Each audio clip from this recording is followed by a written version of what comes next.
Entrega teu caminho ao Senhor, confia nele e o mais ele fará. Muito bom dia!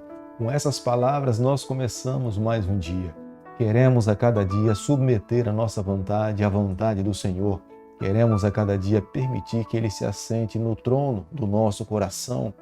Diante das lutas, dificuldades que poderemos enfrentar no decorrer desse dia, nós estamos nessa manhã, nesse momento, clamando a Deus, pedindo a bênção dele sobre a nossa vida para que vivamos uma vida vitoriosa.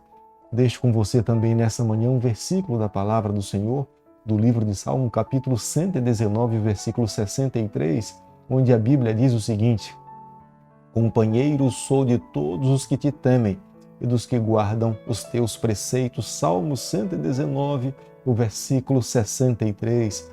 Nós queremos a cada dia formar amizades com aqueles que conhecem a palavra do Senhor, para influenciarmos aqueles que não conhecem a Jesus Cristo, para que nós possamos usar toda a nossa liderança, a nossa influência, para salvarmos e influenciarmos o máximo de pessoas para o reino do Senhor. Cada dia nesse canal nós estudamos um capítulo da palavra do Senhor. E nessa manhã eu quero convidar você a ter nas mãos a palavra de Deus no último capítulo do livro de 2 Crônicas, que é o capítulo 36, o versículo 1. O povo da terra tomou a Joacás, filho de Josias, e o fez rei em lugar de seu pai, em Jerusalém. O capítulo que nós estaremos estudando nessa manhã nos traz um relato de um povo que escolheu não obedecer a Deus.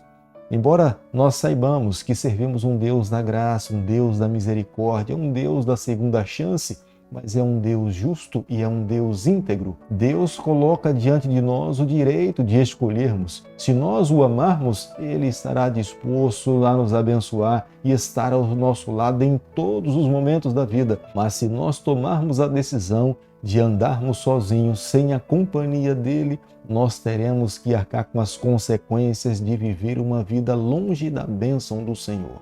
E o capítulo que nós estaremos estudando nessa manhã é um reflexo da escolha de uma nação, da escolha dos seus líderes, abandonar a Deus e decidiram viver a sua própria vida. Como resultado das suas escolhas, o capítulo que nós estamos estudando nessa manhã nos informa que o rei Joacás foi nomeado rei de Judá por Neco, mas isso durou apenas um período de 3 meses e foi substituído por Joaquim, que era filho do rei Josias. Nabucodonosor venceu a batalha em Carquemes. E não apenas venceu a batalha em Carquemes, como também ele invadiu Judá e levou Joaquim como sendo prisioneiro de guerra para o seu reino e destruiu o templo que estava construído em Jerusalém. Zedequias acabou assumindo o governo no lugar do rei Joaquim, mas a sua rebelião levou à extinção definitiva do reino de Jerusalém, no ano 456 a.C.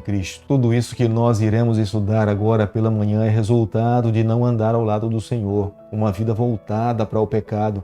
Se o povo de Deus tivesse ouvido a voz do Senhor, eles teriam se tornado uma nação forte, poderosa, a nação mais poderosa que poderia existir sobre a face dessa terra, porque teria a companhia do Senhor e teria a bênção de Deus sobre a sua vida. Mas pelo fato de terem abandonado o Senhor, foram levados cativos por outros povos. Deus sempre tem a última palavra. Não foi o final das promessas messiânicas do Senhor. No tempo de Deus, na hora do Senhor, Jesus Cristo veio a essa terra, morreu na cruz do Calvário e nos dá hoje a esperança da salvação em Jesus Cristo. É o próprio Nabucodonosor que faz a mudança do nome de Eliaquim para Joaquim. A mudança que Nabucodonosor faz do nome do rei de Israel tem como objetivo de que ele era submisso às suas ordens. Nabucodonosor era soberano sobre o seu governo, portanto, todo Israel deveria entendê-lo como sendo soberano sobre a face dessa terra. A palavra de Deus sempre irá prevalecer. É o profeta Jeremias que se volta para Jeoacás e fala para ele que ele seria levado, deportado para o cativeiro, mas ele não voltaria para a sua terra. O rei Zedequias caiu na tentação de confiar no Egito e se rebelou contra Nabucodonosor. A reação babilônica foi rápida. Imediatamente eles sitiaram Jerusalém. Jerusalém conseguiu resistir por um período de 2 anos, mas logo depois, em seguida, no verão do ano 586, eles caíram diante de Babilônia. Eles estavam vivendo um período onde havia uma necessidade de uma reforma espiritual entre o povo do Senhor. Mas em vez de reformarem, em vez de se voltarem para Deus, cada vez mais, gradativamente, se afastavam do Senhor. E como resultado do juízo de Deus e sem ter a bênção de Deus sobre a sua vida, o povo de Deus se tornou vulnerável para outros povos. Tudo isso que estava acontecendo, Moisés um dia, assentado ao lado de todos os israelitas, Moisés os advertiu, falando que Deus queria abençoá-los, Deus queria torná-los uma nação forte, poderosa, mas eles deveriam se manter dependentes do Senhor, confiantes no Senhor, submissos à palavra do Senhor. Mas se eles se rebelassem contra Deus, eles estariam nessa condição que eles estavam vivendo agora, vulneráveis e sendo levados para outras nações como escravos e submissos a outros povos. Em vez dos líderes conduzir o povo pelo caminho da palavra do Senhor, levaram uma nação a entender o que eles deveriam fazer diante do seu Deus, eles contaminaram o templo, trouxeram para dentro do templo abominações ao Senhor. Em vez de assegurar um relacionamento sólido, forte com o seu Deus, cada vez mais as ações dos líderes e do povo do Senhor fazia com que o Senhor se afastasse gradativamente. O versículo 15 do capítulo que nós estamos estudando nessa manhã, nós podemos ver a referência do cronista com respeito à vida dos profetas. Eram homens intercessores, eles clamavam a Deus, eles apresentavam a Deus a falha do seu povo, mas pedindo misericórdia. Deus tolerou, Deus suportou, mas chegou o momento em que a ira do Senhor caiu sobre o seu povo e eles foram levados cativos por outros povos e espalhados sobre a face dessa terra.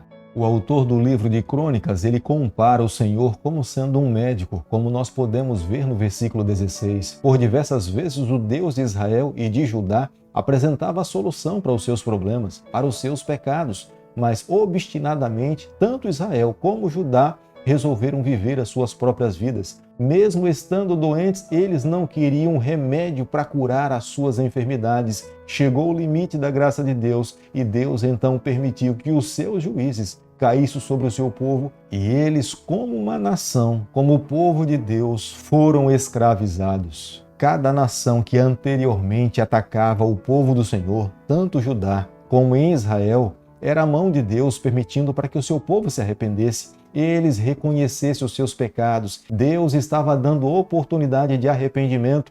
Deus estava querendo salvar os seus filhos. A palavra de Deus é muito enfática em nos afirmar que Deus não tem prazer na morte e no sofrimento do seu povo. E muitas vezes Ele permite que nós passemos pelo vale da sombra da morte para que nós possamos segurar nos braços do Onipotente e vivermos uma vida confiante no Senhor. Mas foi tudo isso que a nação de Israel e o povo de Judá não fez, não se asseguraram no Senhor. Pelo contrário, cada vez mais eles se afastaram de Deus e chegou ao ponto de serem deportados. 70 anos tinha sido profetizado pela boca dos profetas para que eles pudessem permanecer no exílio.